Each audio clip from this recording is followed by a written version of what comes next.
ഒരു പാനിൽ എണ്ണ ചൂടാകുമ്പോൾ 1 സ്പൂൺ പെരിഞ്ജീരകം, ഏലക്ക, കറുവാപ്പട്ട, ഗ്രാമ്പൂ കുറച്ച് വീതം. ഒന്ന് ചൂടായി വരുമ്പോൾ ഇഞ്ചി വെളുത്തുള്ളി കഷ്ണങ്ങൾ കൂടി ചേർക്കാം.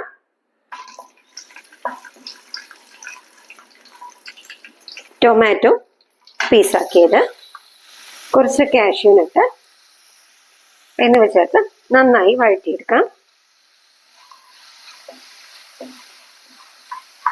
3 സ്പൂൺ തേങ്ങ തിരുമിയതും കൂടി ഇതിലേക്ക് ചേർത്ത് കൊടുക്കാം. അതും കൂടി ഒന്ന് വഴറ്റിയെടുക്കാം. തേങ്ങയൊക്കെ ബ്രൗൺ കളർ ആവുമ്പോഴത്തേക്കും നമുക്ക് ഫ്ലെയിം ഓഫ് ചെയ്ത് തണുത്തതിന് ശേഷം നന്നായി അരച്ചെടുക്കാം. ഒരു പാനിൽ എണ്ണ ചൂടാക്കുക, കുറച്ച് കറിവേപ്പില ചേർക്കുക,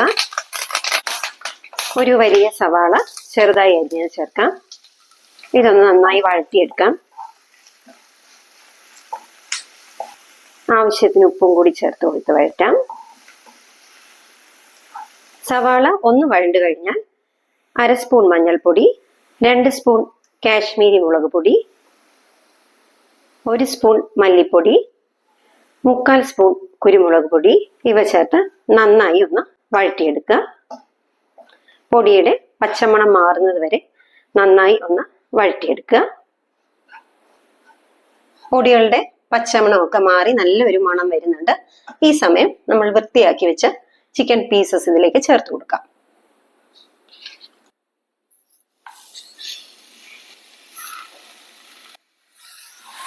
നന്നായിട്ട് ഒന്ന് മിക്സ് ചെയ്ത് 5 മിനിറ്റ് നമുക്കൊന്ന് കവർ ചെയ്ത് വെക്കാം.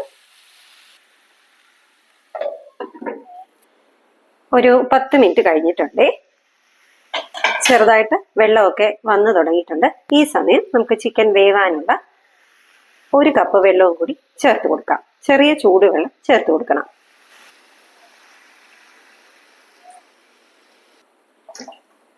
നന്നായി മിക്സ് ചെയ്ത് 15 മിനിറ്റോളം നമുക്ക് അടച്ചു വെക്കാം. ഇടയ്ക്കൊന്ന് ഇളക്കി കൊടുക്കേണ്ടതാണ്. 15 മിനിറ്റ് കഴിഞ്ഞിട്ടുണ്ടായിരുന്നേ. ഇനി നമുക്കിതിലേക്ക് നമ്മൾ അരച്ചു വെച്ച മിക്സ് ഒന്ന് ചേർത്ത് കൊടുക്കാം. ഇതിനൊപ്പം അല്പം വെള്ളം കൂടി നമുക്ക് ചേർത്ത് കൊടുക്കാവേ. ഇനി നന്നായിട്ട് മിക്സ് ചെയ്ത് നമുക്ക് കുറച്ച് നേരം കൂടി ഒന്ന് അടച്ചു വെക്കാവേ.